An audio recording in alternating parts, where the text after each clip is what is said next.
السلام علیکم ورحمۃ اللہ وبرکاتہ۔ الحمدللہ والصلاة والسلام علی رسول اللہ وعلی آلہ وصحبہ ومن والہ وبعد۔ معزز خواتین و حضرات، رمضان شروع ہوتے ہی بڑی شدت کے ساتھ ایک مسئلہ اٹھا دیا جاتا ہے اور وہ ہے اعتکاف۔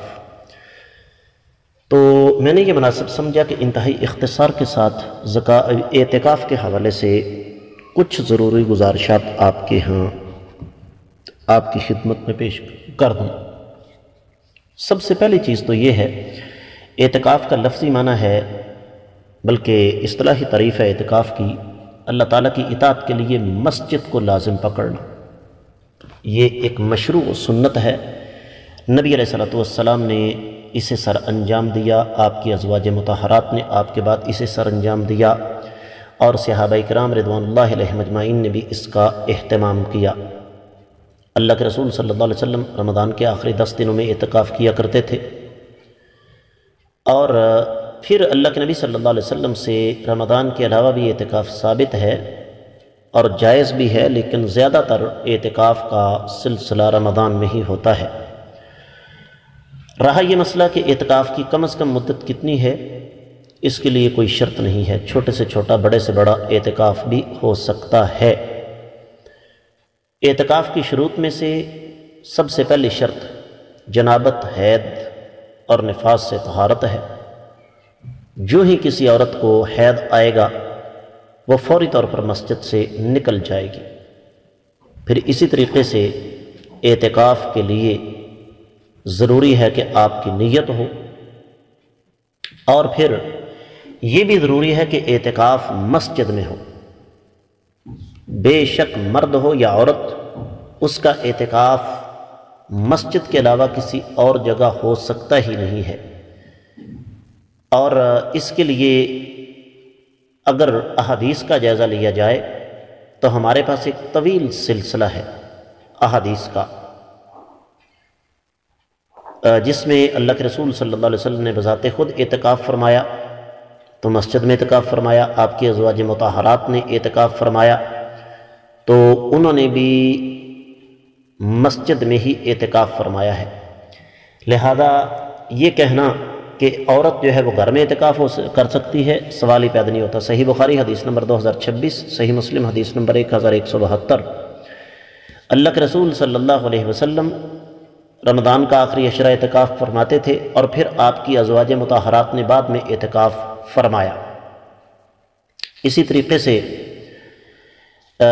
صحیح بخاری میں حدیث نمبر 2041 ہے، صحیح مسلم میں حدیث نمبر 1173 ہے کہ اللہ کے رسول صلی اللہ علیہ وسلم نے سیدہ عائشہ اور سیدہ حفصہ رضی اللہ تعالیٰ عنہما کو اس بات کی اجازت دی کہ وہ آپ کے ساتھ اعتکاف فرمائیں، اور نبی علیہ السلام کے ساتھ اعتکاف صرف مسجد میں ہی ہو سکتا تھا۔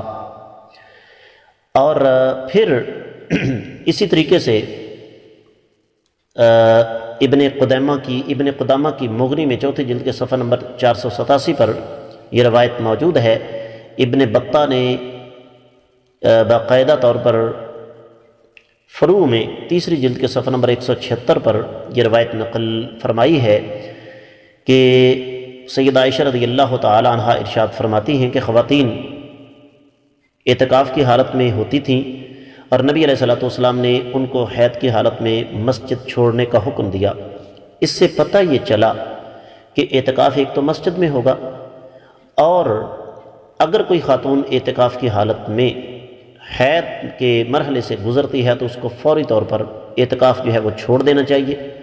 اور ساتھ ساتھ یہ بھی ہے کہ اعتکاف اگر چھوڑ دیا جائے تو اس کا کوئی کفارہ وغیرہ نہیں ہے۔ معزز خواتین و حضرات، اس کے ساتھ ساتھ یہ بھی ذہن میں رکھیے گا کہ اعتکاف کے کچھ آداب ہیں۔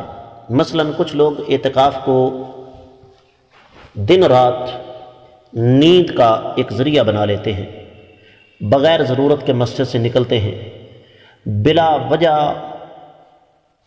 یہ موبائل فون جو ہے اس کا استعمال کرتے ہیں، کثرت کے ساتھ لوگوں کی آمد و رفت ان کے پاس ہوتی ہے، پھر کھانا پینا کھلا فضول کلام، اور پھر وضو میں سستی، اور یہ سمجھ لینا کہ اعتکاف صرف بیٹھنے کا نام ہے، باقی انسان کچھ کرے یا نہ کرے اس میں کسی قسم کا کوئی مسئلہ نہیں، یہ بڑی بڑی غلطیاں ہیں۔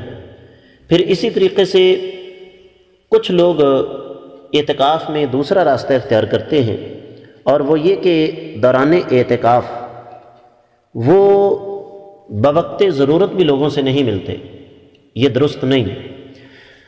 اعتکاف بنیادی طور پر ایک تربیت کا مہینہ ہے، ایک تربیت کا موسم ہے، اور اس کے لیے ہمیں لیلۃ القدر کی تلاش کرنی ہے، مسجد میں رہنے کی عادت پڑتی ہے، بہت ساری بری عادتوں سے جان چھوٹ جاتی ہے، انسان صبر کا عادی ہو جاتا ہے، دلی طور پر اطمینان ہوتا ہے، قرآن انسان کثرت کے ساتھ پڑھتا ہے، اللہ کے حضور توبہ کرتا ہے، رات کو قیام کرتا ہے، اپنا وقت اللہ کی اطاعت میں گزارتا ہے، تزکیہ نفس کرتا ہے، انسان کے دل کی اصلاح ہوتی ہے۔